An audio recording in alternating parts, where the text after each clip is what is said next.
Okay, children, this is a quick one for installation on this billet exhaust manifold we have. You know, I would normally say if you don't know how to do this, you probably shouldn't do it, but I'm sure questions will arise. So the downsides to the whole thing is, you know, you might have to replace your base gasket. This one is super good.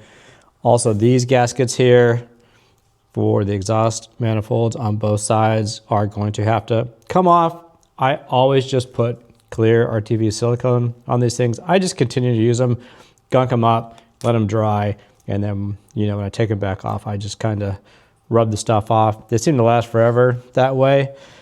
This thing here, you can do whatever you want. Some people put it on dry, just like it comes out of the box. I found that they sometimes leak a little bit, so I use the same clear RTV silicone very thinly around this outside, this water jacket part, around the transfer ports, very thin, because you really don't want it squishing into the transfer port area part. If you use something gnarly on a base gasket, like this gasket maker kind of stuff, boy, is this thing going to stick, and you're going to have to scrape it off and get a new one.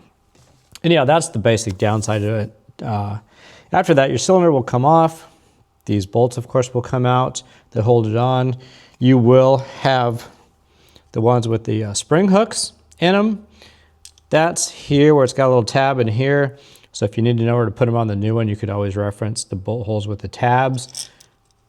When you turn them, when they're on there, you can turn these spring tabs.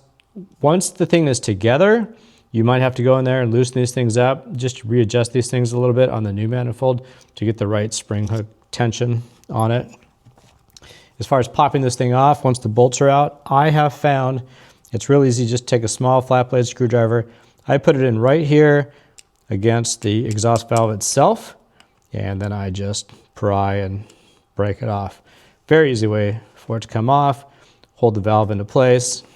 Once you get it off, this area in here, I just go ahead and clean all this stuff up with carburetor cleaner, and then take a razor blade and get in all these nooks and crannies, get any kind of sealer off it so it's good.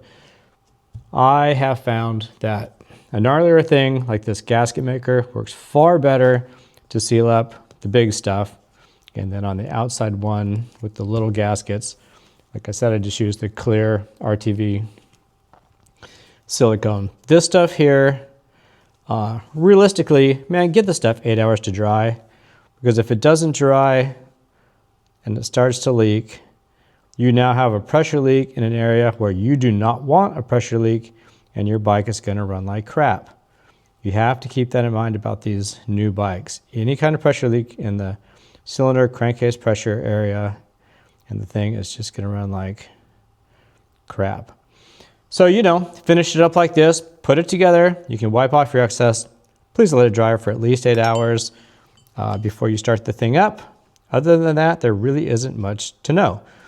If you want to reset your exhaust valve with the dongle, I think that's a good idea, because you've had to take the motor off to do it, and you should be looking really good.